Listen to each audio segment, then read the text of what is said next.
جو ہیں چند پیغامات تھے. رمضان آیا ہے, ہماری مساجد میں پہلے کی نسبت نمازی بھی زیادہ ہوئے, تراویح بھی پڑھی, روزے بھی رکھے, کئی لوگ برائیوں سے رک گئے. لیکن رمضان گزر گیا تین پیغام میں یاد رکھوں.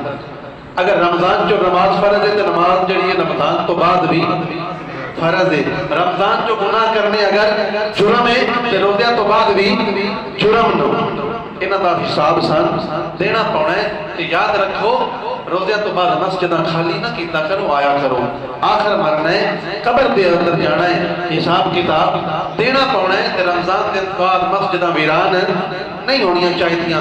جڑے بندے 5 ٹائم دی نمازاں رمضان جو پڑھ دے رہے وہ بھی بعد جو بھی جاری رکھن, اور جنہاں توفیق نہیں ملی اجے تک بھی نہیں آئے کہ رب دی رحمت بڑی وسیع ہے, وہ توبہ قبول کرنے والا ہے. وہ اج بھی آ جاؤ, وہ دی بارگاہ میں توبہ کر لو. برادران اسلام, رمضان دے چند پیغام یاد رکھیا ہو. اور اسی طرح جو ہے وہ حضرت سیدنا علی المرتضی